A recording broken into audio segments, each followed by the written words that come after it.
What's up? What's up? What is up? It's another Friday, another opportunity to get together and record the Ball Hog Sports Talk.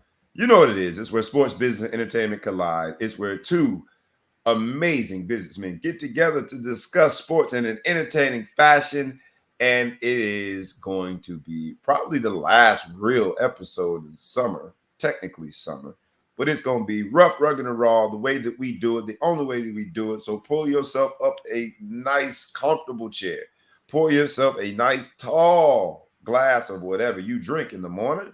And get ready, boys and girls, dogs and frogs, cats and rats. Get ready for the experience that shall always be known as and appreciated as the Ball Hog Sports Talk. With no further ado, you know how we do it. Let's go. Wake up, wake up, wake up, and stay woke.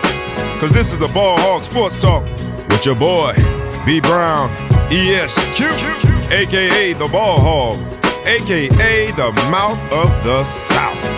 This is the place where sports, business, and entertainment collide. And we're going to give it to you rough, rugged, and raw. So come get you a spoonful, like some grits with butter and salt. You know how we do it in the South, y'all. Make sure you do not get caught in your feelings. Strap on your seatbelt and enjoy the ride.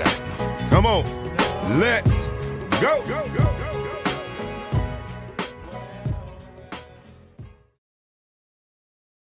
Once again, it's on as I get in front of this microphone. Before we introduce the show and the title, you know what we do or how we do.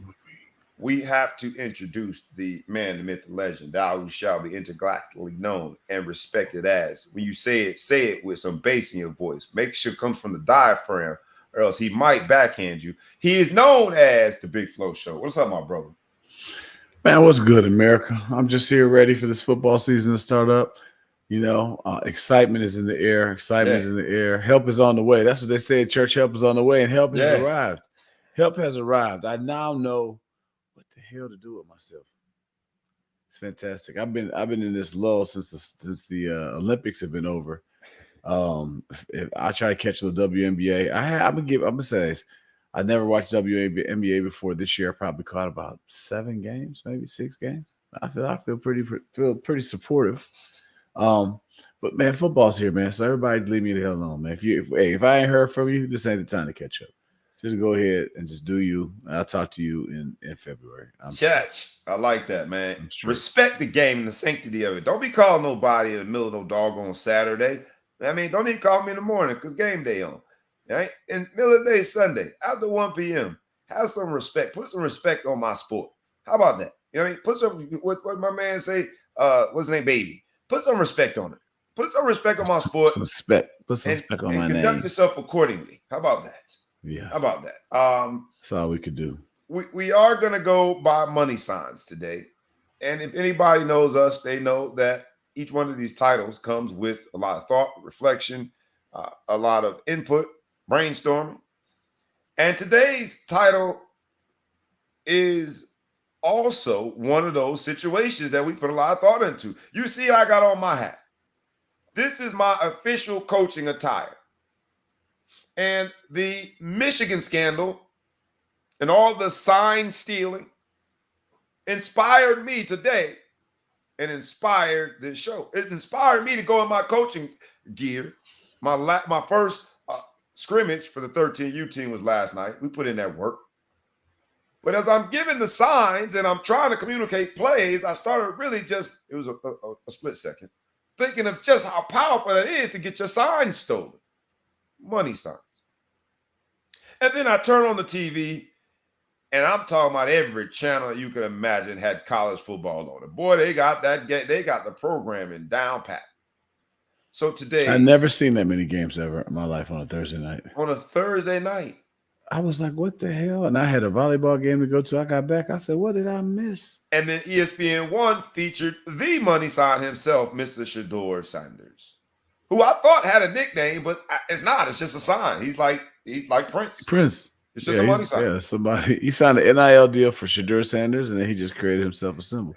Man, hats off That's to how he him, man. signs his name now. Money sign.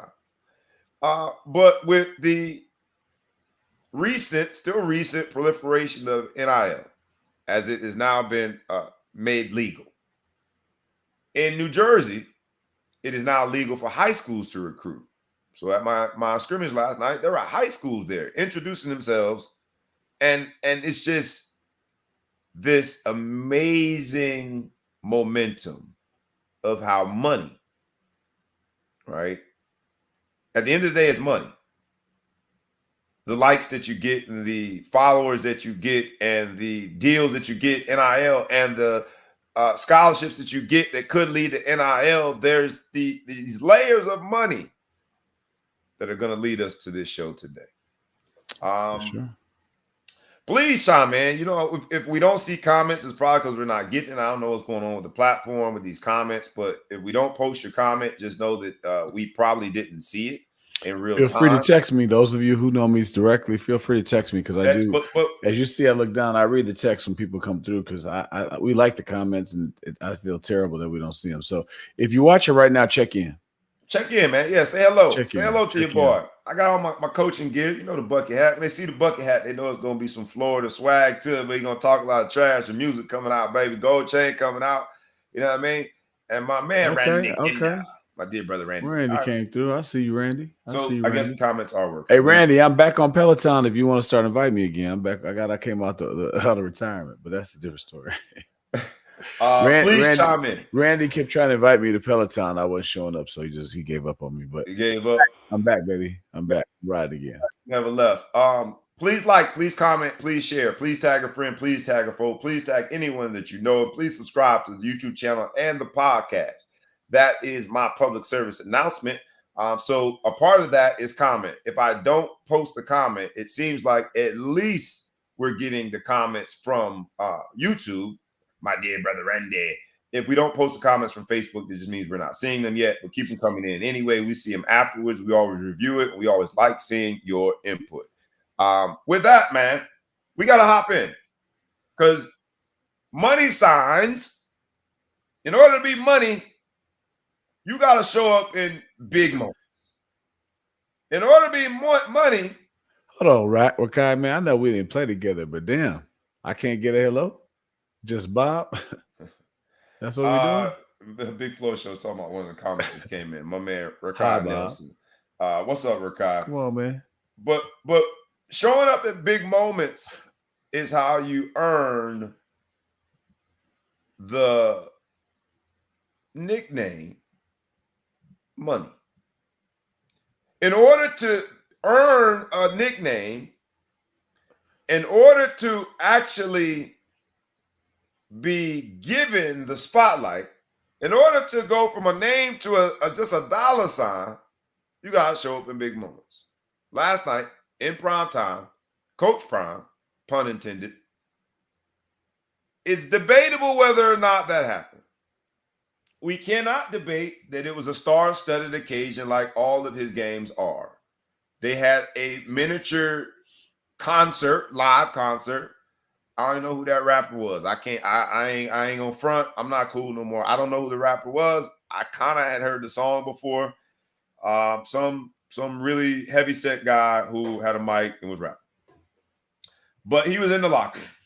You know, you had Gillian Wallow, whose podcast numbers are crazy. You had Desi Banks, the comedian. It was a star-studded occasion. Undeniable. Then I went and took the time to watch the actual game, and it left me sort of scratching my head.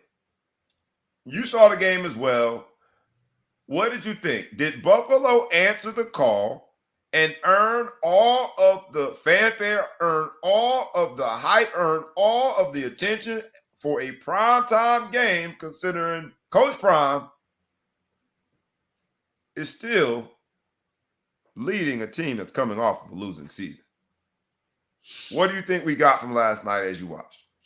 You know, I have a pretty high bar set for him because of the way he operates. I mean, he's free agency.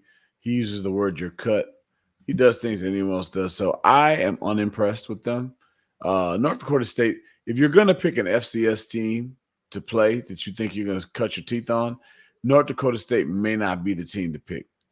I mean, that's perennial. Fair. Yeah. North Dakota State has its own history of success. Yeah. They have won the FCS championship more times than I know offhand, but a bunch of them. So fair. I'll give you that. They're a roster full of a guy that was guys that were an inch too short, a tenth too slow, and fell back from FBS. So, but I got to push back a little bit. Yes, North Dakota State, that is true. But you wouldn't say that if it was Ohio State playing them. And now the expectations are that Colorado is going to be a real competitive team and might make, there have been mumblings and rumblings out there that why not Colorado in the last 12? I think you'd be a little high if we were doing. What is Shedeur Sanders is never just high? Is that like just a little high. You could be a little high. You could be a little high. You can't be a little pregnant. Depends on the grade of the cannabis. Yeah, how many times you puffed? Well, we digress. No, but look, for me, I mean, Prime just shows his coaching ability, lack of coaching ability a lot. Hold up now. Come on now. I gotta say it. Say it then. Say it with your chest. Say it with your chest. Right here. All so you said Coach Prime can't coach? Because we're going to get to Florida State. They lost, and people been saying that if that continues to trend in the wrong direction, that's Coach Prime's job to turn down. Now, you saying Coach Prime can't coach? Yes. Yeah, I'm saying that. I'm saying it. I mean, look, they have less than 2 minutes to go. They got like a minute 38. I'm guessing maybe I'm a little off. A minute 40, something in there. Yep. Some sub 2 minutes, not in the 50s, right? So we know in the minute 40, minute 30 range. North Carolina State or North Dakota State has one timeout left. One timeout. Yep. At that point, it's math. It's math. It's not football anymore. It's math. These monkeys throw two pass plays. One's incomplete. So now you save me a timeout. Then you run a little sorry ass dive to the right, which you should have ran on first down. Boom, quick timeout. Now all of a sudden, you got 2 plays left, and we still got a minute 26. Boom, you got to give them a chance. North Dakota State goes down the middle of the field. Luckily, they only had the one timeout or whatever, so they couldn't really do anything, and they played soft and brought the guy down. They got cheated because there was a time where they were spotting the ball, and then the ref moved the ball back an inch, and the clock had already gone. It went down from like 15 seconds to 9 seconds. But shit, he caught a ball at the last play of the game. They caught the ball at the 5-yard line. Hail Mary to end up in the 5 yard. He had Travis Hunter telling him to bat it down. Bat it down. But the problem was that there was a decent rush on that one of the only decent rushes that happened. But then the quarterback just couldn't step into his throw. They just needed 5 more yards. That sounds like a hater. You did sound like you put yourself in there. You just told on yourself. It was a slip. So it was a slip. I told on myself. But they just needed 5 more yards to win the game. But why would you even get the ball? So that little stuff like that just shows, like, come on, man. You can't get the clock right? All right, so and I've always said this, that I think that Coach Prime was a genius to go to a bottom of the basement Pac-12 team, Colorado, because the scrutiny is going to be a lot less intense. But now that he's getting the primetime games, and now that he's being mentioned in the same circles for jobs that might not even be open yet, but could be open, like Florida State, we do need to sort of let's put a microscope on the coaching part. I didn't think it was a terrible job coaching. I think what he's done in his coaching staff, because my man Glass Bart says it, that defense was terrible last night. And they've been terrible for the last few outings. We celebrate Shedeur in the money sign. What side of the ball was he on in college? Coach Prime was on defense. Oh, okay. You would never have known that, but okay. He was on defense. Primarily. He was on defense and special teams. The phase of the game. Terrible at coaching. We do have to start taking a closer look at it. I asked those who are watching live, what do you think? Purely, the question is just not whether or not Coach Prime has done a good job in putting Colorado in a position to be on prime time after just one season there. They talked about the numbers. The merchandise sales are up 550% from the time Coach Prime got hired to now. You The can see applications to school are up unbelievable amounts. Damn near HBCU. More black people have applied to Colorado, which has historically not been a place for us. You know what I mean? Back in my day, Colorado was considered to be a really racist school, and people had all the team. The black athletes had a really hard time on campus, but I don't want to digress into that. But now there's black he's people turning lining it up. into a place to be. People they want to go to that school. So he's definitely like an AD material. I'm just saying X's and O's, Prime's trash. And I said this when he took the job, that I didn't think he could do it. I said he's going to get out here. He's been playing in the FCS level. He's he's never won the FCS or the what do they call it? The Celebration Bowl? Is that what it is? Celebration Bowls for HBCUs, yeah. Yeah, he has never won the Celebration Bowl. He loses the big game there when he has Power 5 talent at the HBCU level. He still hasn't pulled that off. The last one, I give him a little asterisk because he had already taken a new job, and it was kind of good of him to come back and finish off the season. But they were already checked out. Everybody was already bags packed. So that is a little tough. But I'm like, you're going to go out there and play against real football coaches, real football teams. You're going to go out there and do it. Now, I didn't think he was going to be able to recruit like he did, so I was completely wrong with that. He has been able to recruit, but damn, other than that big Sanders, offensive tackle, the big high-profile 5-star offensive tackle did start last night. But other than the guys he brought, Horn's son looks good. Yeah, he looks good. He looks good, but like they won the game because of his son and Hunter, the two dudes he brought with him. And you're watching Travis Hunter last night with a capital G, 3 or 4 capital O's, and a capital N with an exclamation point, and however many exclamation points friends they want to bring to the party. Goon, man, he is a monster. He played every snap, offense, defense, 3 touchdowns. He scored that 1 touchdown. I just knew the ball was going to sail behind the DB. He looks too skinny. He just muscled his and snatched it. I felt bad for the DB because I thought that the coverage was great. I'm like, well, damn. Before we get to Hunter, I'm gonna pose the question because I see people chiming in, and I want you guys by way of comment, because we are getting the comments now, to answer. Yes or no, and then you can give me why you support yes or no. Yes or no, is Coach Prime money when it comes to coaching? We know he's money when it comes to marketing and propaganda. We know he's money when it comes to attracting new students, attracting new fans. We know he's money when it comes to getting the merchandise sales up over 550% since the time that he was high. We know he's money with those things. But just from a coaching standpoint, from what you've seen over the last, I don't even say the last 2 years, because you do want to look at Jackson State as well, but is he money as a coach? Have you seen the signs? In this episode of Ball Hog Sports Talk, going by the title of Money Signs, has Coach Prime given you the signs that he is money as a coach? Even though Rakai doesn't know my name, I'm Big Flo. In case you whatever. I like your comment. No, it's simple. We can go next topic. He's not. You know what he is? He screams Pop. You could tell he's born out of Pop Warner. Hey, stop that, man. I'm a Pop Warner coach. Don't be okay, and you tell me when a lie has been told.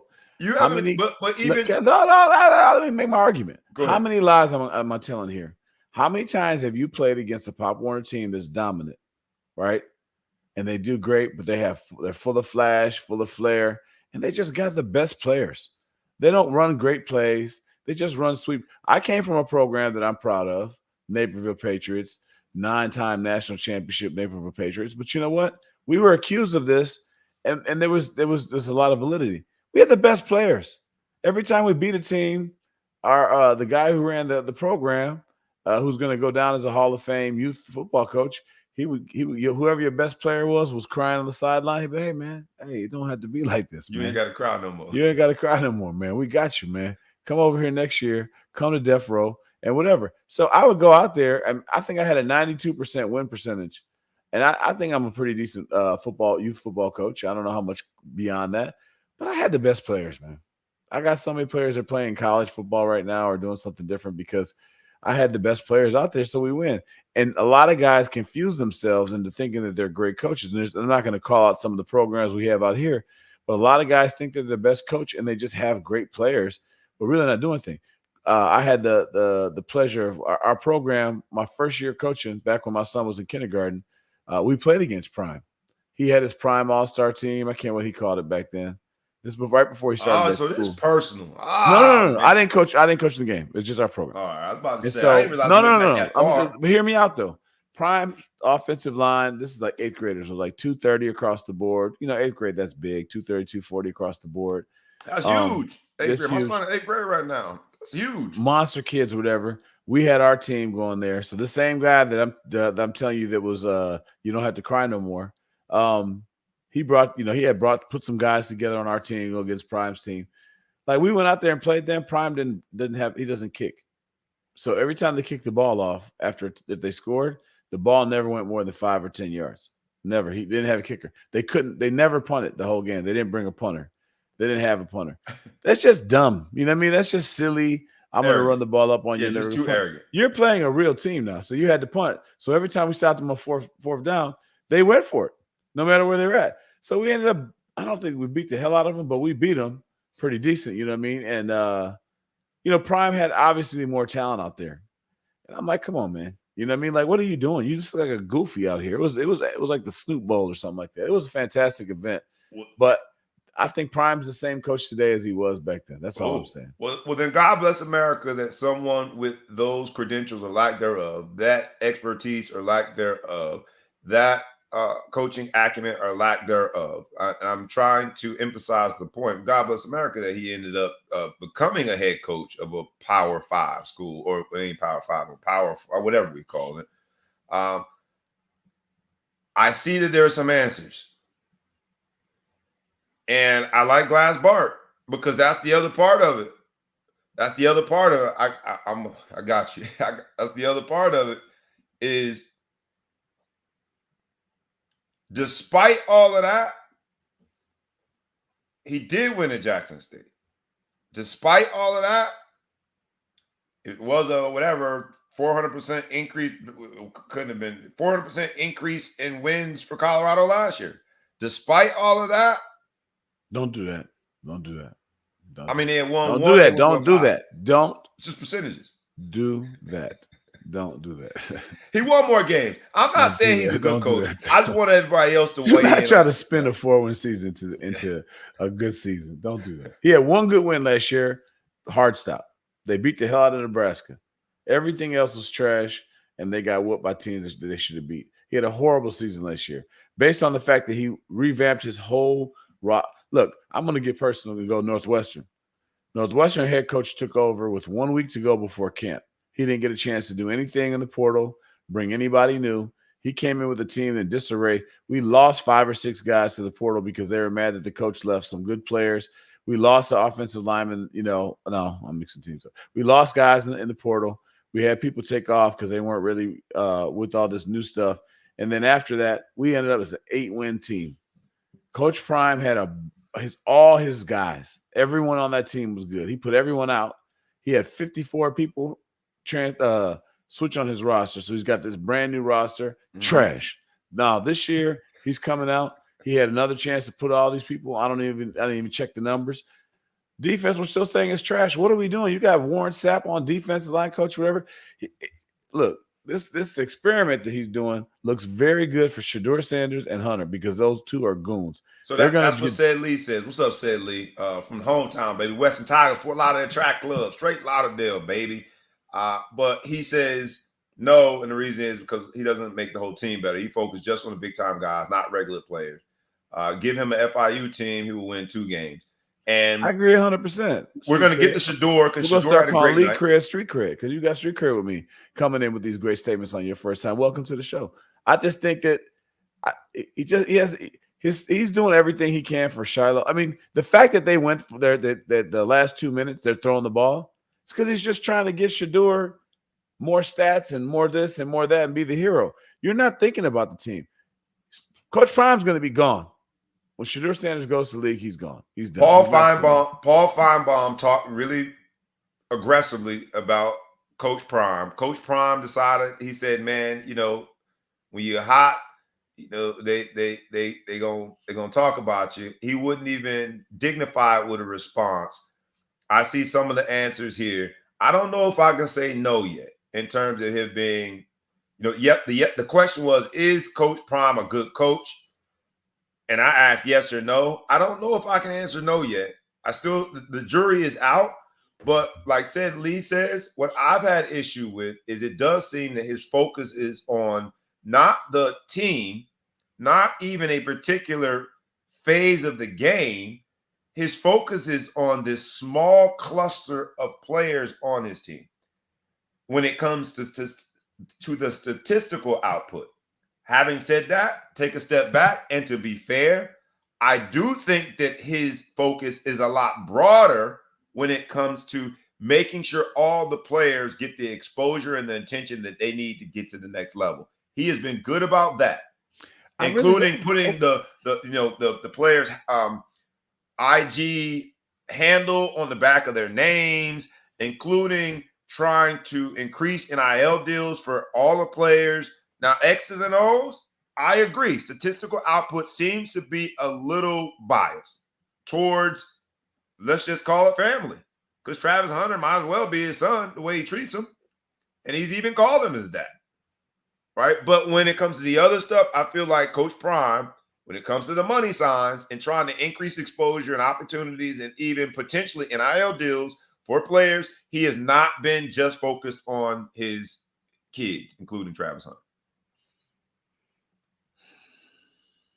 I have a hard time with that statement, to give him credit.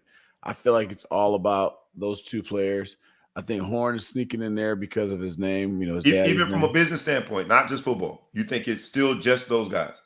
I mean, you're right. He does give you an opportunity to put your hashtag on your jersey, or was it your practice jersey or something? Yeah, he puts the IG handle on the back of the jersey so people know exactly how to follow the kids, which I'll give you that. That's kind of cool. I'm just thinking, okay, who has gone to go play for Prime right now, and you feel like they went from they've upped their level? I don't really see it. I mean, when you think of it, you only think of two players, and I only know about Horn because he played well last night, and I knew who his dad was. They don't have anybody else. Who's their running back? The kid from Notre Dame left. He transferred. I don't know who their new running back is. They had someone come in from Ohio State. Yeah, we don't. You don't know. The kid from Notre Dame. Who's their stud on defense? Besides Hunter, who's the stud on defense? And you got the other Sanders boy at safety. Shiloh's still there? Shiloh's still there, yeah. Okay. So, who's the stud on defense? Who's the top offensive tackle that they got that you're talking about? Look, now some of this because of me. My ignorance is because I've been focused. I'm just asking questions. I mean, you run a sports show. I mean, I just wondered if you know who any of these guys are. But some of that's on me. I've not been focused. All I'm saying is, if Prime is doing so much for these kids, I would know some of these kids' names just because you would just have some. So I'm at 3. I got Horn. I got his son. I forgot Shiloh. So I thought he was gone. He's still. So I got the 2. I'm at 4, and two of them have the last name Sanders, and I'm at 4. And the other one calls him his pappy, right? So Hunter's I don't care where Hunter goes to school, everybody would know his name. He's a monster. I mean, watching him play last night. I'm just saying, like, you're going over here to this school. He has no loyalty to you. So if something gets wrong, he's dogging you publicly. He's telling you to get in the portal. He's transferring you right out that you've come into school for. They're not winning. Now, yeah, they are on prime time. They have all these star-studded events and do whatever. But it's all building up him and his son and doing whatever. And I hate to have so much of a hater in me, but, I'm full team hater now. You know what I'm saying? It's pull my cape up. You know what I mean? I didn't realize that we would convert you into more of a hater with this topic. Don't say more of, because you don't have any history of past hating. But all I'm saying is, you admitted that you don't really like him and you have not liked him. That was you. That was your own admission. Oh, I thought you were saying like I was hating on other people. But I'm just saying is, I don't really see. I got to put my whole hater hood on right now. When I take it off, I'm gonna go all positive. I may not take it off till tomorrow, but I just think for everything that he does and all the risk he does and all the cutthroat thing, like when you're cutthroat like that, I have nothing for you. So I'm not going to give you credit. I'm going to be cutthroat back. You won last night. You got lucky. They won despite of you last night. I mean, how do you finish a game and don't have any rushing yards? They had 12 rushing yards last time I checked, right? In the game. How do you finish a game like that? What kind of balance you doing? How Well, does he that? does a lot of RPOs where the pass is a substitute for the run, but I get it. You still need more than 12. I get They it. haven't figured that part of it out. You had to go do it early in the game. They were, I missed part early in the game, but my understanding is they were just marching right down the field. That one of those picks Shedeur threw was as unlucky of a pick as I've ever seen in my life. Did you see the one where he threw it and it bounced off? It was a terrible pass, but it bounced off the guy's calf. Off the calf, yeah. And then that kid his leg was probably hurt. And he probably was like, "Who kicked me?" And then it was a pick. So that was bad. So they were marching down the field. Yeah. But with the ease in which they are moving down the field, and then all of a sudden it stops, tells you what? Tells you the other team's making adjustments and you're not, right? Whatever. We'll see how he goes the rest of the season. North Dakota State's a great team, so I don't want to say it. So I don't want to say that was like, oh, I can't believe it's an FCS team. People are going to get smarter about scheduling these FCS teams because you're really boosting up their morale. You probably had to cut them a big old check to come out there and play you and almost took care of you. In that case, it was win-win. I think it was win-win for everybody, North Dakota State, because a lot of people didn't realize the history, the very rich history of that program. And let's be absolutely fair. North Dakota State will be a lot of Power 5, 4, whatever. I had the clock management thing on there, Glass Bart, because he agrees with you that it was bad clock management. In terms of all the other stuff, I did want to point out two very outstanding performances, right? You had, and Glass Bart, I appreciate it. You had Shedeur Sanders, had over 400 yards passing, and as of today is probably, in Heisman talks, whether you like it or not. So people have already put their vote in. Yeah, the machine is propaganda machine is real. And so you got that there, and it does not help answer your concerns about Coach Prime being focused on his lineage, because that is just a part of the narrative. So I get that. I'm not trying to dispel it, but he probably, with that performance, is instantly put into the Heisman Trophy talks even more, right? Because he was already. And then the performance that we are all talking about and all thinking about was Travis Hunter. That dude different. I have to, as a youth football coach, make decisions in terms of playing guys on offense and defense. And I always say at the end of the day, that's a human body. Travis Hunter might not be human. To play every snap on defense and go out there and get 3 touchdowns, and every catch seemed to show what he could do, even on little screens. I'm like, this dude is electric. He's electric. He is electric. He's one of a kind. Before we move on, I ask you this, because we gotta project. Does Travis Hunter project more as a wide receiver or a defensive back in the NFL? And I ask the audience the same thing. Is Travis Hunter, your team, your sorry ass Chicago Bears? I mean, sorry about that. It's Tourette's. I didn't mean to let it just slip out. Your team, the Bears, are on the clock, and Travis Hunter is there, and they have a need at receiver and have a need at defensive back. Do you think Travis Hunter can fill either one of those needs, or would you go in a different direction if you really needed a receiver? That question is too easy, because if you're saying that like there's a need at both, it's the easiest pick in the history. Okay, sorry. So there's a need at one. You only got one need, and you said there's nothing he can't play, right? So I think he can't play both ways in pro. No. So what I'm saying is, if you have the first pick in the draft and you really need a corner, Travis is your guy. Right. If you have the first pick in your draft and your real need is a receiver, he's your guy. So I think when you kind of answered the question unintentionally is, depending on what your need is, he's your dude. You know what I mean? Like, I got to look at some of the other DBs out there, but I haven't. Did he give up any catches yesterday? I didn't look that granular. I didn't look that great. He played so well that I couldn't. I'm gonna assume his DB skills are pretty good. Let's just assume those. Absolutely. The defense in general was trash, but I'm sure it's not because of what he was doing. As a receiver, he's a goon. He's a monster. So whatever you need, pick him if you need that. You know what I'm saying? Like, if you need a linebacker, you might want to go ahead and get something else. But I'm going to look around my room if I have a chance, because you know what? He's got that it factor too. He makes plays. He's just a dog. And, I ain't gonna get you He's going got like again. good. He also has like good luck, which I think is like a trait.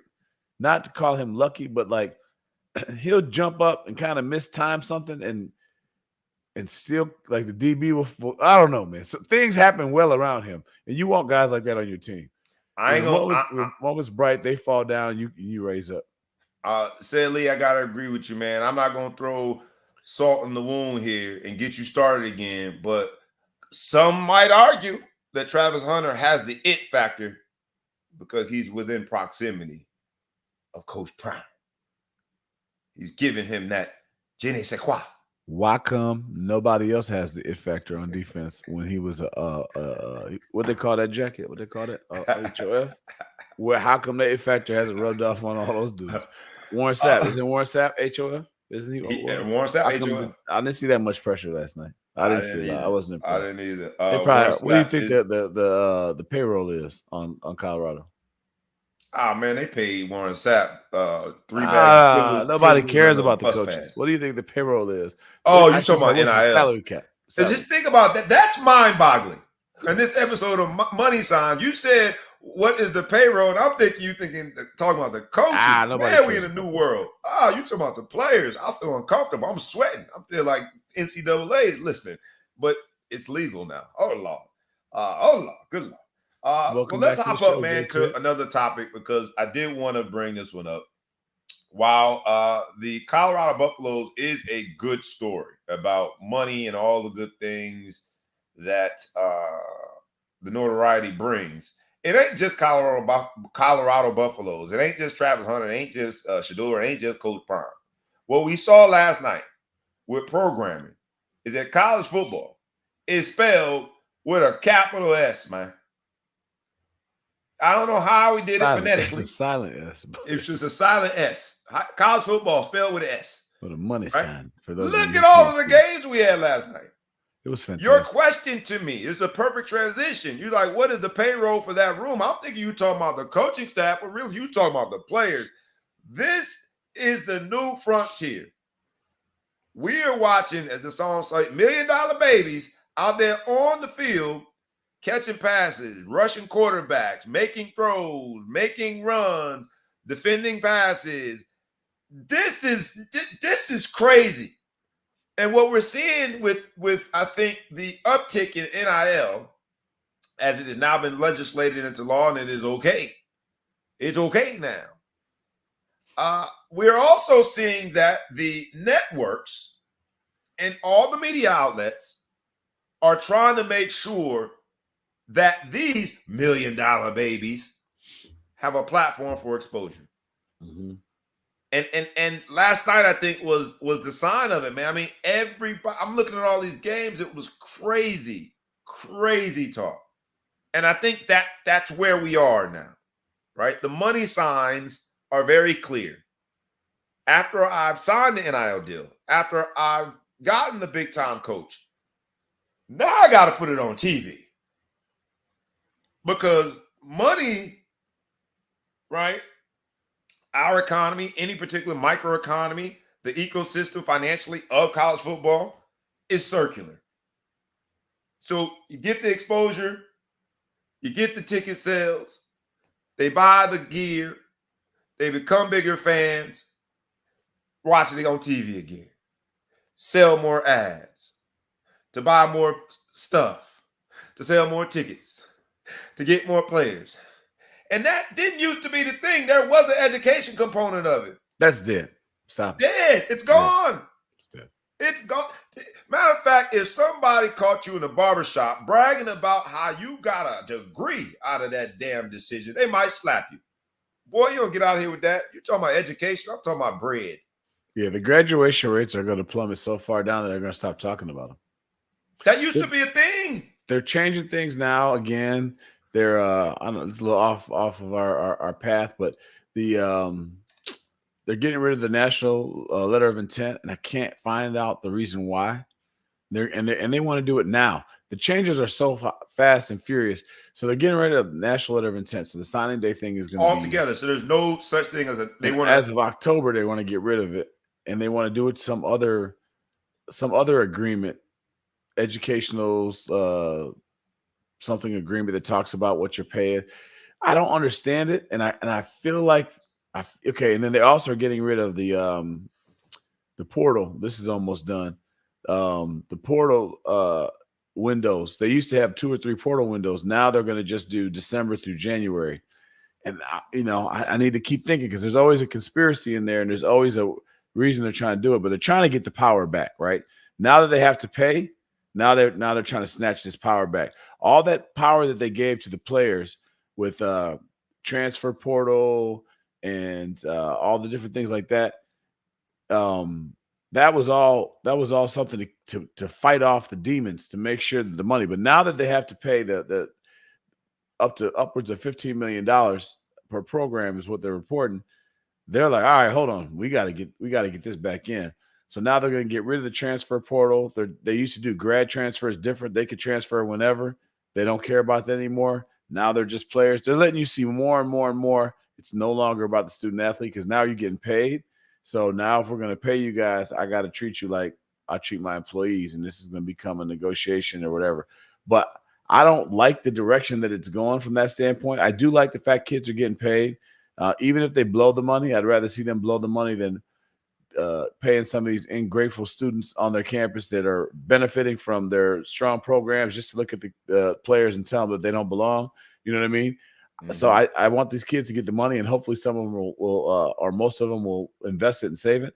But there's a switch, and I can't even keep up. I have like alerts set up, and they're doing another change, and every change they're doing, they want to do right now. You know, when they wanted to do the bowl series and they wanted to get playoffs, that was 5-6 years from now. They want to do conference realignment. We need 2 or 3 years for that. But these changes that are affecting the student athletes tomorrow, they're saying October, boom, cut the portal window right now, cut it, boom, boom, boom, and it's going to hurt some kids. Yeah, I think that the magnitude in which that statement hits home for me is for a whole show on its own, to be honest with you, because that is, I don't know if kids are ready for it. Mm-hmm. But you mentioned, and I know that the resources around the kids, the institutions have done a poor job of really trying to be an advocate for these athletes to understand money, mm-hmm. to save, preserve, and then generate wealth from that money. And I hope that changes. And the support system around it, whether it be mama, daddy, grandma, granddaddy, auntie, uncle, some surrogate family, whatever the support system is around it, I think is laughably ignorant when it comes to this new frontier. And that's what's scaring me. But you talked about losing money, man. You talked about losing money, man. I got to get to the story of the weekend that we didn't talk the week. This is week 0, so I guess that was week -1. FSU done lost the church's money, man, over in Ireland, man. Terrible what you did to the church's money like that. They was number 10 in the country, man. But I was happy. They was everybody's talk, man. My hater hat, damn. And FSU hater hat on. I gotta put my hater hat back on. And they couldn't just do it the easy way. Just take a flight. They went across the pond. Yeah. They went over there, ate them people food. I don't know what the normal food is in Ireland. They drank them people beer. Fish they was chips. On the Guinness. They was on the whiskey. Tell them a dude. They went over there and lost the church's money, man. Number 10. And here's where the bridge between FSU's performance and over there losing the church's money and our first topic, Coach Prime, have to do with each other. Because you be damn fool. You know Shedeur is gone. You know Travis Hunter's gone. You know Shiloh's gone. So if those 3 dudes are gone and the FSU job becomes available, you'd be a damn fool to think that FSU don't have Coach Prime on speed dial. They lost the church's money in Ireland as the only game on television in week -1. I don't even know what they're calling that week. Week 0. It's just an extended week 0? So that's week 0 and this was week 1. Oh, we consider this week 1. Okay. Mm-hmm. What say you, number 10 team in the country, bragging about all of the momentum that they had in recruiting? We should have been in the playoffs. Got They was whooped in the mad bowl still. game. They had they got, they did get screwed last year because of the injury. They got screwed last year. I would give them that. But now here we are, first game of the college football season 2024, and they didn't lost the church's money. What does this mean in terms of the ripple effect? Or because we've expanded to 12 teams, is this much ado about nothing? Now they lost to a Georgia Tech team that is much improved. So let's be clear. Yeah. Let's take a second to give Georgia Tech some props because with all the games I saw yesterday, I kind of lost sight of who they played. I remember Georgia Tech looked damn. This wasn't your granddaddy's Georgia Tech. They looked damn good. Georgia Tech looked good. Georgia Tech looked good. That wasn't we're gonna find out. We find out. You know what? We watch games week one. This is the beauty of football. We watch game week one, and then we collectively overreact to stuff, and then we find out later that things just make sense. So we may find out Georgia Tech is a top 10 team, and we're like, okay, we were hating on Florida State, but Georgia Tech is good. We may find out Georgia Tech is still our granddaddy's Georgia Tech, and Florida State just let them look like a new team. That's all going to come. Get their ass whooped all year. You know what I mean? We don't know what's going on, but Georgia Tech had a lot to overcome because they were always known as just a triple option run team. Nobody wanted to send anybody there, but they looked good, man. They had some good skill guys. I thought they were a nice little squad. But no, in some ways, it's much ado about nothing. We're going to see how it shakes out, especially now that we went from Power 5 to Power 4. Although I do believe, I got to look it up, but I do believe that the winner between Washington and Oregon State gets an automatic bid because they're still considered a Power 5. Their contract a bowl bid, an automatic bowl playoff bid, because when they made the contract for the playoffs, they said any of these Power 5. Let me tell you, can't take one of them 12 spots and give it. I don't know. I think it's a technicality. Anybody who dropped under 8 teams in their conference had 2 years to rectify, or they got kicked out of this bowl thing. Wow. And the automatic thing. So nobody knew that there was going to be 2 teams. So there's a reason why you haven't seen them jump ship and join another conference or get or bring a conference together. There's a reason why there's still a Pac-12 and it's just 2 teams. And they haven't done anything. They just winged it. Because this year, those 2 will be splitting playoff money. Because one of those 2 teams is going to go in there and the other team is going to be at home and making the same amount of money as the team that went in there. Say, hey, you go, boy. Hey, you did good. You did good. I said this on the show. A team with a lot of power, let's say like Notre Dame, that's an independent. That's why Notre Dame would never hire me.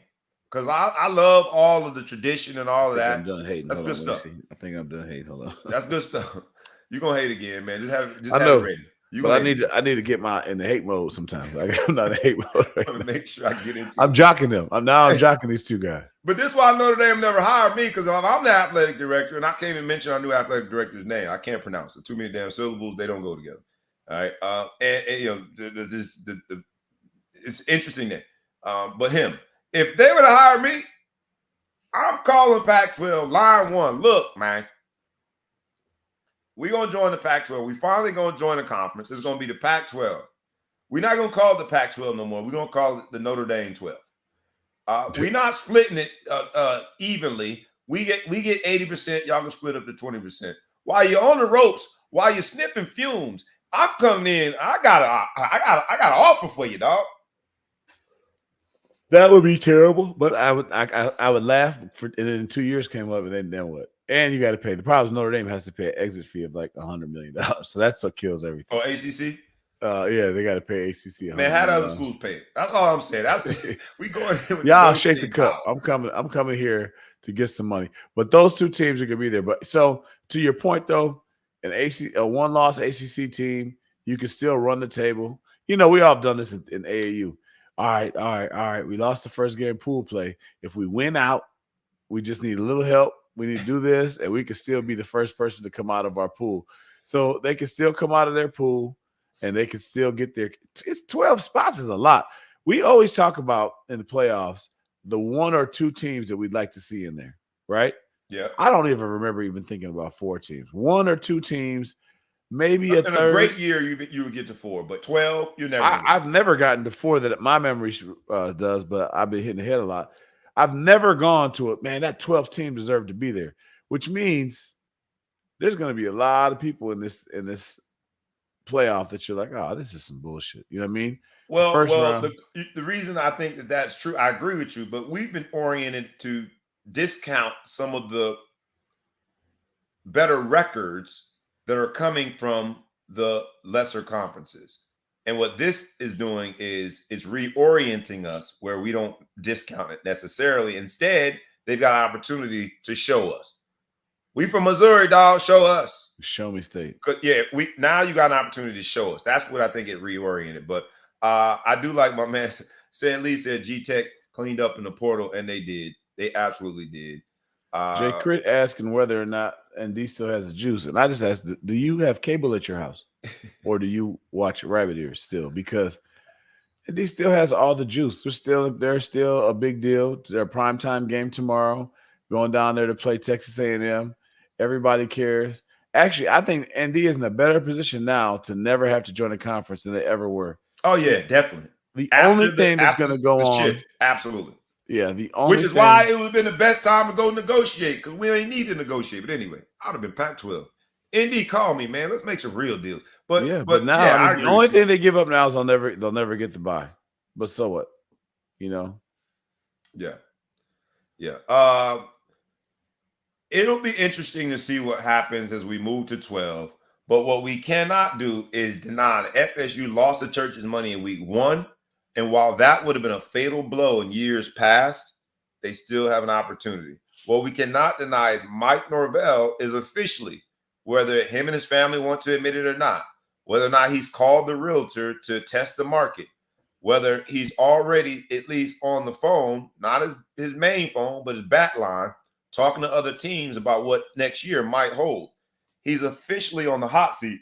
And if you think of any name that could be possible to replace Mike Norvell at Florida State University, if you think of any name other than Coach Prime, you might be high. That is the name that will be circulated over and over and over. Hell, Mike Norvell had an undefeated regular season last year, and Coach Prime's name was circulated. So that's the other part of Prime, is that he has this force field around him that is going to impact Mike Norvell for the rest of the year. Now, if Coach Prime does what you think he's going to do and shows his warts and shows his inability really to be an X's and O's guys, okay, that goes away. Mm-hmm. But if Coach Prime does what a lot of the experts have projected, has a great season, Shedeur Sanders is in the Heisman Trophy talks along with Travis Hunter, and, they win 9 games, they mess around, make it to that same 12 playoff game thing that you said people shouldn't be there. If they in that, Mike Norvell is good as fire. And they're going to hire Coach Prime. Heard it here first on the Ball Hawk Sports Talk. Look, if it happens, we'll see if he doesn't end up somewhere in the NFL following his son more. But I think there's also one thing you have to look at. Ain't nobody going to do that now. I don't think no one's going to take that. No, yeah, those guys know Prime, better. Get the hell on. Right? But, because Prime is good for your program. Just to get the eyeballs back on there and get you back up, because like right now I saw when I put the teams up there, I still see Jackson State scores. They're still relevant. Like, people still put the score up, they're still reporting on them. So the Prime effect helped there. Colorado was went kind of a no man's land team to relevant. So I think Florida State would like to come back in there, especially if they're trying to switch conferences and get there. Norvell, this is year 3 for him. I think 3. It's a shame that they already took get ready year 3, but you can't lose to Georgia Tech, man. You can't pick your you can't. Your poison. You just can't go all the way out to Ireland. Now everybody in Ireland thinks that you're trash. Yeah, and let's see what year he is. I know it's earlier in his career. He is this is year. This is year. Oh, that's a different bowl game thing. Hold on, let me just see what year he is. But yeah, man, and the whole country is watching, because, as you have stated so adequately, we were starving for football. Starving for it. He's been the head coach since 2019. So this makes year 5. Year 5. Ooh. And he did a great job turning the program around. But the same thing to make you laugh, make you cry. Once you turn the program around, once you have the undefeated season, yes, they were shunned. But even that, last year, that was the argument. The committee could shun a Florida State coached by Mike Norvell. Same situation, exact same situation. Let's just change one variable, the head coach.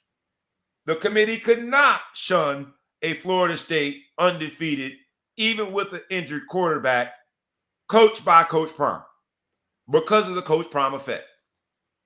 And it's hard for me to argue that would not have been true. I know it's hypothetical, but Coach Prime has some magnetic feel about him that in the rooms where decisions are being made, in circumstances where influence matters, Coach Prime,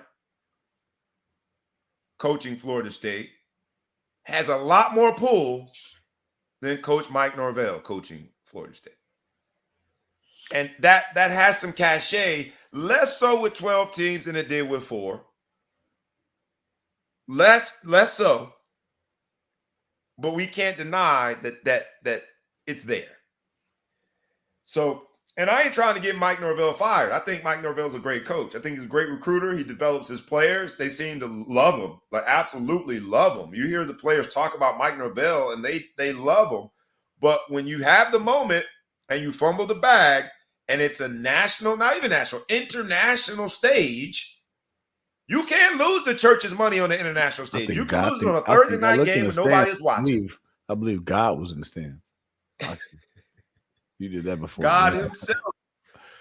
And you don't mess the church's money up. They said, "Oh, you messed up the church's money. You off the list.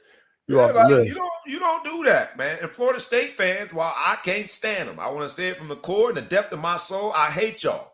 I've hated you for a long time. I grew up a Miami fan, and then I moved on to the adult years of my life. I became a Notre Dame man. Both institutions have one common enemy, and that's Florida State. So I can't stand you mofos. And I want y'all got, but they're influential. Take they our want the best for their take our ring off when you walk. Mike Norvell, don't be losing the church's money on the international stage, dog, or you're gonna find yourself looking for a new job. Facts.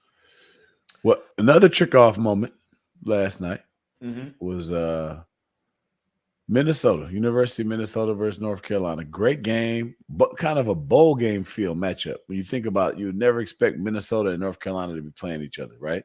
It's like a bowl game matchup. Came down to the wire.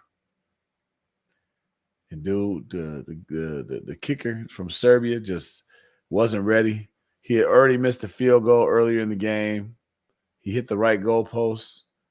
For some strange reason, they set him up on the right goalpost again, and he missed wide right. Down goes Gophers. I can't believe Coach Brown was at North Carolina when I came out of high school, recruited me there out of high school, and I'm old as hell, right? He's still there. Mac Brown was like, "Hey, you are old as hell." That's cool. We don't have to just agree and just move on. But but at the end of the day, I will go fight you. I said it. So you want to make this part of a segment, or you gonna put a title on the thing? Big Flo, old as hell. Yeah, we should make this a title. Old as hell moment. Yeah, I messed up. But yeah, so he that was a trick off of the church's money. That was kind of like last mistake at the end of the game. It was like last mistake loses, and that was it. They had a chance to win it, and it sucks. And it just looks at football, and you think about it. You watch this field goal set up. Everything goes the way they're playing. They get it down. They have some really nice first downs. Their quarterback from Minnesota stepped up and really hit them for some nice plays where they could get out of bounds or get out. Everything's perfect. They have one more play. I think they should kick the field goal. Nope. Our guy likes it on the right. We're going to run it to the right. We're going to stop it. And that ball is in the air. It started to go in, like it hooked into the left, and then at the end, it just fell out to the right. And so I laugh when I think about the beauty of the game and the beauty of sports. It kind of was culminated in that moment for me is on one side of the field, you have a North Carolina coach thinking like a Biggie line, my life in that man hand while he's just deciding, right? Right. That dude, I can't do anything. Probably blocking it is probably not going to happen. So this man, you'll run into the kicker. Yeah. So there's a right higher now, my probability. whole life is in that man's hands while he's just deciding, right? And then you got the Minnesota coach sitting on this side, PJ Fleck, who's thinking, I did this. Like, I did this. Got it done. Except for it's in his foot and he missed. And just to watch the mix of emotions, that's football. That's football. That's sports. That's life. So close. This close for 100,000 people being happier than they were at the end of the day. So it was a great game of football. I think the NCAAs, they did their thing yesterday. Yeah, I'm going to go with one as we think about some of the highlights from the college football, spelled with an S. I got to go with Howard and Rutgers. And while the score wasn't very close, at the end of the game, Rutgers Rutgers ran a touchdown in as the clock expired. The Howard coach was not happy whatsoever about that decision. Larry Scott is Howard's head coach. We know Greg Schiano is Rutgers head coach. Greg Schiano said some really interesting things about it in response to it. He was unapologetic. He's basically like, like we've said. Did Howard have 11 people on defense still, or did they had They had 11 people on defense. Okay. But the game was already decided. Last play of the game, and they shook hands. Larry Scott said something to Greg Schiano, but he would not repeat it in the post-game interview. Jake Crit, I guess I should say thank you. He said, y'all athlete old, but y'all ain't old yet. It's like a backhanded comment. You know what that is? That's a man who's older than both of us. That's all that is. So he can't. Okay, I got it. That's all. I appreciate what you try to do there. Yeah. But because that's how he's trying to, he wants to come to the party. So you can't come to the party if he says that we're old when he's old. Right. That's how he did. All right. I like that. That's why I hang around people like Jake Crit. I like Jake Crit. Make me feel young. Yeah. He athlete old, man. Who you talking to? Yeah. But do you think Coach Larry Scott of the Howard Bison, who as an HBCU coach, and I think they've won the MEAC like 2 years in a row. They've had a great run. Their starting running back is Edgerrin James' son. Yeah, he's still there. Okay. He's still there. Yeah. He's only a sophomore. Mm-hmm. They probably got paid. We talk about some of the FCS teams you talked about. We played them last year. We gave them a check. We played Tennessee State, right? So got paid, got a chance to play on a bigger platform, play in a stadium that was packed last night. Rutgers, Piscataway, they've been dying to bring football back to where Schiano had at its heyday. Schiano won his first time there. So the atmosphere is electric. Dan there went to the national championship. Hey, damn near. They had a lot of Miami boys on that team. I would dare to say that had a lot in it, man. After that game, an all-black school playing in this predominantly white institute, they score on the last play, predominantly white institute. That had a lot in it. To me, that's the one that I ask you. We both have coached at the youth level. Do you score when you're up? I think it must have been up, 37-7 or something like that. It scored it in, I think the final score was 44-7, I think. 44-48, something like that, yeah. Something like that. Do you score in that situation? What say you? Absolutely. 44-7 was the final score. Okay, so here's the situation I have. And this is the story behind the story where people don't look at it. They don't look at the big picture. And I always had this issue when I was coaching youth football, right? You got the stars out there that are out there playing. They do what they got to go do. Then you got the workhards, right? You got the people who've been busting their ass and they just haven't had the opportunity. We're in the stage right now where people can transfer and get in the portal and be unhappy. You got a stage right now where people have to make a decision. They want to stay with your program and give it another year and do whatever. You're at the end of the game. And the other team 7 seconds left. 7 seconds. Hold on, man. All right. I think I'll out there take the mic from you. My bad. You're right. But you're at the end of the game. You got guys who have been busting their ass for you, maybe for a year in the program. Maybe a guy's come off of injury. Maybe he's just getting healthy. You really don't know. There's so many sub stories on that field that you don't know. And I think sometimes it hits home. And I look at my son who's trying to make his way on a team.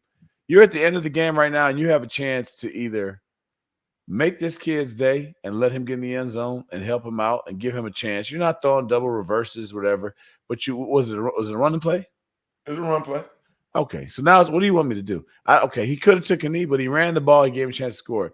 Do I really give a shit what Howard thinks and how their fans think right now? Or do I care about this young man that's been grinding for me because of a statement that it may look bad to Howard? And I say, fuck Howard. That's what I would say if I'm the coach. I'm just being 100. But then you gotta take That's fantastic. I don't give a shit. I don't care. When I coach, you're gonna take the heat that comes with it. That's fantastic. Give me. I want all the smoke. I may come to the interview smoking. I may have a cigar in my hand because we smoking. But when I coach youth football, and I'm passionate about this because people get mad that you run up the score, and I'm like, this kid right here wants to play football. He's been out here waiting for his chance. So now when I bring him in here, I'm going to run dive and take a knee, and those are his reps. Or do I want to give him some reps and let the wind blow in his hair? And if he can get in that zone, baby, get in that zone. Because you may not get another opportunity to go do this. And I should do that because you guys are not good. You got your check. You didn't come out here to win a game. You got here to get your check. And now you want to sit there and be mad at me because you couldn't stop me. Coach Holtz once said, my job is not to stop. Your job is to stop me. My job isn't to stop me, right? I'm beating up his quote. But someone got mad at him running up the score. He's like, man, I don't apologize for anything. And look, keep playing. I'm going to keep playing. You know what? Don't make the game closer than it needed to be and lie to your team and lie to your fans and lie to everybody because we took mercy on you. It could have been worse. Make it worse. Again, throwing the ball, do whatever, but you're telling me they ran the ball and the guy decided to get in the end zone? I don't owe you that knee. I don't owe you that knee. And look, I disagree with you, but I'll give that response a little bit of credit in the sense that Howard had the ball, used timeouts. There's time on the clock because Howard was still trying to score. Yeah, you should play. In the penultimate drive, their last offensive drive, right? And I think that Coach Scott handled it well. He said we're both competitors. I would have handled it in a different situation, but at the end of the day, he was saying he was just frustrated after the game. But I guess he might as well try to score. So I think net, Coach Scott handled it the right way. Here's where I disagree with you, though. If a guy who's been practicing hard wants to score, practice harder and get your ass in the first quarter. I think that we have an obligation as coaches, especially at the youth level, and I know we're talking about two different things. This is big business, right? Because this episode is going by money signs. Shiano has an audience to serve too. He had fans there, parents there. He had NIL contributors there, athletic director, all of the people that have given so much to him, they have expectations. So I know who he was serving, right? But I do think that there is something in sport that goes beyond just the money that is important, that says, I got you down 37-7. We've won the game. It's okay to be a better sport than it is to be a better scorer in that particular situation. Coach Shiano's response was this, very similar to yours in terms of why he did it. Quote, guys practice all training camp. They deserve to play, Shiano said. There was no running it up. If it was running up, you don't use timeouts when you have the ball. Talking about Howard, you let the game in. That wasn't retaliatory. We weren't going to run plays. We bring a team in here to play us. We bring them here. We bring them in. We've got to win, and we've got to get reps. And they were there. We took them, meaning Howard was on the other end. They took the reps. I think that especially, and there's something unique to this situation because it's an HBCU that has won the MEAC twice, that yes, they got paid to be there, but let's not pretend that they have the same athletes and the same bandwidth and wherewithal to get the players that Rutgers does. I think there's an opportunity to look deeper than just getting the guys reps. And I'm not saying whoever the guy who is the running back who scored the last touchdown, I'm not saying he doesn't deserve to get in the end zone. Get your feet wet. Get that paint on your feet. What I'm saying is that if you really want to get in the first quarter, because down 37-7, I'm thinking more as a sportsman than I am as a coach at that point, and someone that's trying to, affect the scoreboard. I know I'm old school when it comes to that. I agree that it's not my job to stop us, but as coaches, man, we are doing more than just X's and O's And that means I'm old, I'm stale, and I'm probably well past my time when it comes to that ideology. But I think that there's something that goes deeper than just the X's and O's. And I wish that Coach Shiano would have used it in that regard, because I remember beating the absolute bone out of Rutgers. I'm looking at text messages over the last few days, and we were trying to figure out who's the worst team we ever played at Notre Dame. And Rutgers, that y'all came up. Ruptures. Men were playing Rutgers. Yeah, I don't know. I look back at that, and they wouldn't have liked it if we up 63-0, and that's not hypothetical. I think we were at one point up 63-0, and we still trying to score. Ruptures would have been upset. And I just think here's the thing is, there's only so much you can do. If you're running double reverse plays, if you're running double move, hitching goals, slug goals, if you're doing that kind of stuff, yeah, that's too much. But if you're running the ball, 11-yard run. An 11-yard run, you couldn't stop me from getting 11 yards. Come on, man. What do you want me to do? What do you want me? Do you want to just shake hands? You do realize they could have taken a knee. I don't even like to take anything, except for the fact when it's a close game and you're just trying to you're trying to win like that. But when the game is going like that, get some run. Again, this kid, the first usually when you're in the Power Five, the first 2-3 games, you're gonna have some of your easier games of the season. Rutgers is not a powerhouse in our conference by any stretch, right? So they're going to come out. They got their first 2 or 3 games. You've got some guys had NIL contracts and deals. You're trying to keep them here. You're trying to make them happy. You're trying to make them part of the future. You're trying to do what you got to go do. Fair. That's way more important than how Howard feels. If they don't give a shit about Howard, that's why they came out here, gave him some money, man. Look, I paid you to come here and have me do this to you. You got paid well. Did you not want the check? Or you thought this was a fair game?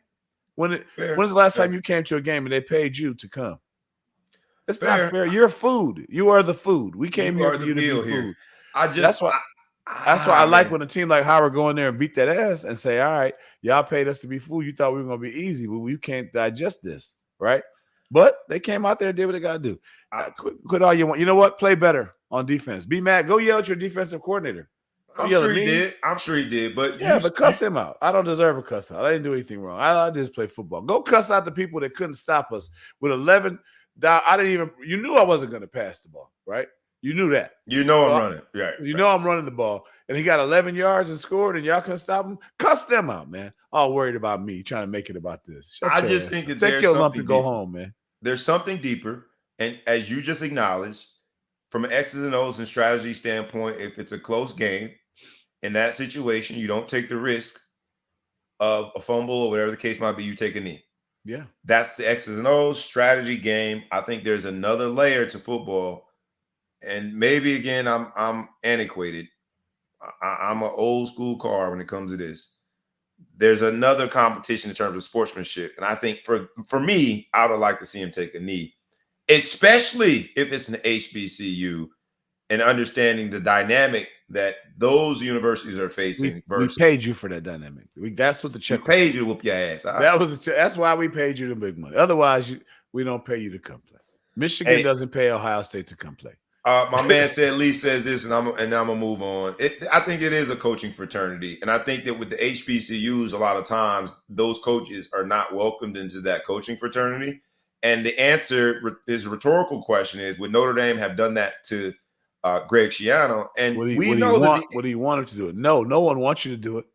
But I say street cred. I got your name. I don't want you to lose the name with your question. Street cred. Stop me. But we know they ain't got the horses to stop Rutgers. That's as clear as day. That wasn't their starting tailback that scored that touchdown. It would be different. The starters win. The dude who did that may not play again for 3 or 4 weeks. He may not see another game. They wasn't the starters. And if you were calling timeouts, you weren't throwing the towel in yourself. So I'm going to go out and say that Howard probably had their starters in. Right? I put my guy in here. I don't like this. You trying to change my mind. I was mad at Shannon. Man. I'm just telling you, man. It's out there trying to play and out there doing what you got to go do. But hey, you do you. If you take a knee, hey, if you ever a chance to beat me, you decide to take a knee. Thank you. I'm not the only person I wouldn't take a knee against. I'm not going to return the favor. I'm going to try to run the score up on you. if I Hey, can. hey, I'll never take a knee on you after this segment. Let's get into the last two things, man. And said Lee, I said the same thing, man. Like that boy ain't gonna get into the starting job. You want to get your feet dirty in that paint, keep working, man. Get in the starting rotation.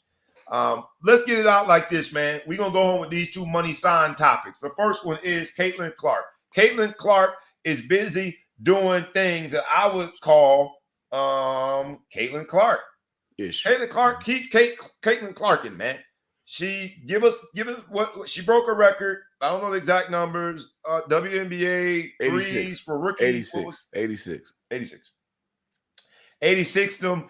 Caitlin Clark is the cash cow. Can we agree that there has been nothing like her in almost any?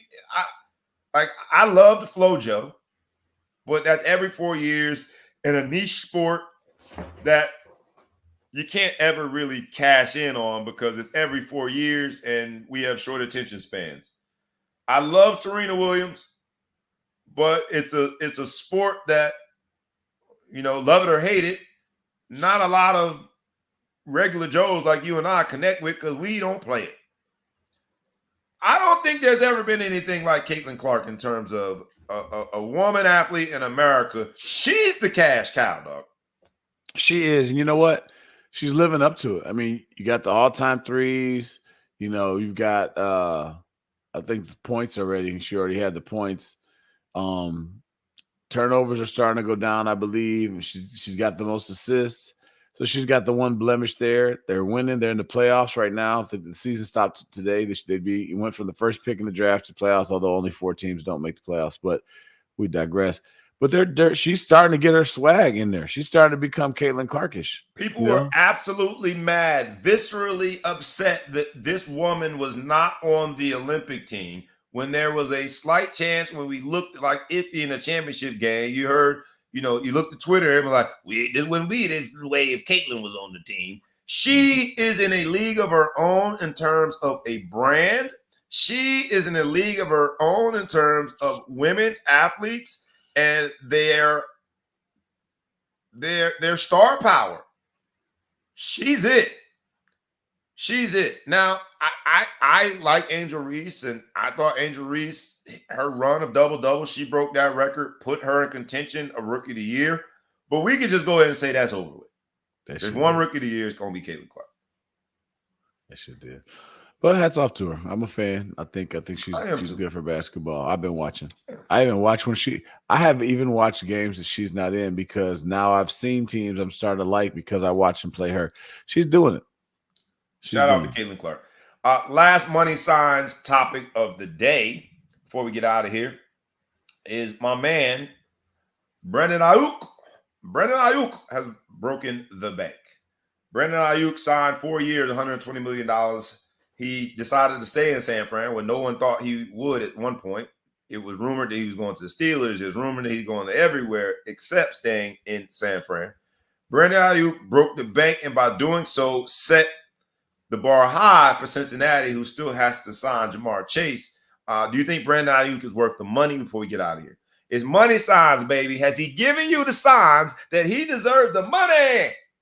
Yes, sir. I think he is. I think, everyone, when you start comparing him to everybody else, it's kind of recency. Like, okay, who's the guy who, who's the guy that did it lately? Now he gets the most money. Does that mean he's the best? Nah, just he waited for his money while you were getting paid yours. He came back, but I think it's a good thing. They got to play Brock Purdy, but now they have all their stars locked up for 2 years, which I don't think NFL teams can afford to look more than 2 years into the future at any one given time. So they should be a good shot. Good thing. I found it interesting because the receiver prior to Brandon Aiyuk that broke the bank was CeeDee Lamb, and there is this piece out there telling Jerry Jones, any dummy can make the money, but you got to be real smart to keep it. And while I think Jerry Jones is a narcissistic, paternalistic asshole, what he said was very, very pointed and deep. And I hope that the colleges and universities will hear that and apply some form of responsibility in helping players understand how to keep it. And more than keep it, build it, generate more from it. And I can't believe I'm quoting Jerry Jones here, but with CeeDee Lamb signing, that has been disclosed that they had that communication. And seeing Brandon Aiyuk get paid, knowing that Jamar Chase is getting paid, we know Justin Jefferson got paid. Shout out to the receivers. Shout out to football for finally realizing that we, the divas on the team, those who dress the flyers, we got the most swag on game day. We always got a touchdown dance ready. The ladies love us on every campus, baby. You know what I'm talking about? The defensive linemen want to hang out with us. Everybody think we the coolest. Finally, it's translating in money, baby. Go ahead and amen to it, man. Go ahead and amen to it, Big Flow. Show the defensive line. I say amen because my son is not a diva, but he's a receiver. So I'll give you some. Can we go out on a spotlight moment? Let's go, man. Ball Hawk spotlight moment. So, you know how we do it. So the ball's in the middle of the court. Street Cred put Boomer Sooner out there, and lo and behold, that's my spotlight moment. So I want to give a shout out to Oklahoma linebacker Danny Stutzman. He got all the walk-ons on stage and talked about how much work that they do. And this kind of speaks back to me running up the score stuff is all the work that they do. Is that what you got right here? Yeah. I got it ready, baby. Okay. I forgot. Well, I'm gonna let him say it with his chest. All right, hold on. We got it. As opposed to doing this, but this is my little moment. Let's do it. Y'all ready? Yeah. Right, well, let me share it first. Here we go, man. Let's hear about this story. This is pretty impressive. Even for a hater like me. University of Oklahoma star linebacker Danny Stutzman showing everyone how to be a team player. So here's the thing. There's scholarship guys, and then there's walk-ons. Scholarship guys, schools paid for, housing paid for, food paid for. Walk-ons, they have to pay for their own schooling. They have to pay for their own food outside of what the team provides, and they have to pay for their own housing. So the walk-on journey is an absolute struggle, and this leader of his team, decided to do something about it. Take a look at the speech he made to his teammates. Obviously there's days where you feel like your hard work doesn't get seen, doesn't get noticed, but it really does here at Oklahoma. And every single day we appreciate you guys. I feel like I have a really good connection with all you guys, and I just know how much you guys put into this program. And sometimes you think it's not seen, but it is. And so with that being said, I want to donate some of my NIL earnings to you guys, so you guys can have a little something else after the meetings. This will be in your lockers. NIL is name, image, and likeness. And Stutzman says he will donate $50,000 of his name, image, and likeness earnings to these walk-ons on the team. The program announced this online, calling Stutzman a leader on and off the field. So I don't know anything about the kid. Street Cred, you said Boomer Sooner. I thought your timing was great. We had already had that plan. But, it just says a lot, man, when these kids get so demonized for making money and so demonized for everything because all they want to show you is a Shedeur Sanders that has a Maybach truck with a boot on it. That's all they want to show you. That's all the media wants to show you, whatever. But you have enough of these kids out here who have some of the most loving and compassionate people in the real world are these brutal athletes that will knock you out and do whatever. But on the other side, man, they're going to go and help at hospitals. They're going to go do some different things like that. And people think that, it's just the Kodak moment. But really, it's a lot of people that just have love and they want to sit out there and help them. And you're hearing the stories of some of these guys who don't complain, the walk-ons who never talk. I don't know, Notre Dame, the walk-ons probably didn't need any money, but I never really heard of people complain about the money. Last year, there was a guy from, I believe, Eastern Michigan who gave his scholarship to a walk-on because his parents could afford to pay. You feel the compassion for these kids and what they're doing. So when I go back and see this game against Rutgers and, this guy gets a chance to score a touchdown, you don't know his struggle and his story and how hard he had to work to be there, what's going on. Maybe he didn't, but I've seen a lot of that. So hats off to the story behind the story. I'm glad that they brought attention to that. I'm glad the guy put some money up. Hopefully he can write that off on his taxes because that's a lot of money for a young man. In his late teens, early 20s to come off and just give to somebody else. But, it is what's up. I would have to agree with you wholeheartedly, man. These type of stories are the stories that we want to hear about. And it makes us reflect upon where everyone's value. You look at your value propositions and you'll see exactly what you value. So shout out to him, man. What a great story. And at least for this particular moment, I'll even repeat Boomer Sooner because that is the type of story we want to hear about in college football. We're going to go out with this, man. My ball hawk spotlight moment is I had my first scrimmage last night, baby. 13U, Dark Knights. Did you take a knee at the end? Hold on. Say again. Did you take a knee at any point during the scrimmage? I did not take a knee at the end of the scrimmage. It's a scrimmage. Did you win the scrimmage? I ain't taking it. And we put Answer the question. Did you win the scrimmage? Yeah, we won the scrimmage. And no knees were taken. No knees were taken. No knees were taken. I don't know, America. I hear that sounds like some real hypocriticism. Double standard ad, boy. I don't know. He was just talking all that garbage. I know. I know you ran the last play. What was your last play on offense? I sure did. We threw it. We would go live. Did you say throw? Did you say throw the ball? Yeah, we threw it. Look here, man. Don't you ever put me through all that crap that I had to explain myself. But we were working on stuff. We working on stuff. Last play of a scrimmage that you won. I rest my case. But we were working on stuff. That's different. Yeah, no, that's different. There was a reason, right? There was a reason. That's different. No, that's different. No knees were taken. But I'll say this. I'm going out like this, man. You messed up. I'm just saying, you probably could have swallowed that. I feel like you should have warned me sooner. I feel like you just threw. Nah, that was a cheap shot. You were supposed to warn me. We could have went out on boomer sooner, but you had to run your mouth about your little scrimmage that you threw the ball in the last play. Next time, I just reform myself. Next time, but we're gonna go out like this, man. My ball hawk spotlight moment is about my team, Dark Knights 13U. The team is completely revamped. 14 kids left from what was a national title run and a great team. Some of them decided to go on as young high schoolers. Some of them decided that the grass was greener elsewhere. But it put the people who decided to stay, the coaches, myself and other coaches, the players, it put us in a position where they left us for dead.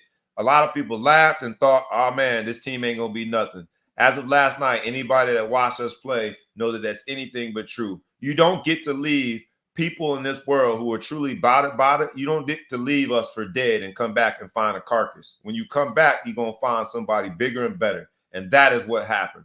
I am so happy to and appreciative of all the young men who decided to take this journey. We lost 14 great people. We gained another 14 amazing people. I don't need to compare them because everybody is different in their own right. What I will say is you don't get to leave certain people for dead and come back and find a carcass. I am appreciative. And the signs have shown that we're going to be money all year.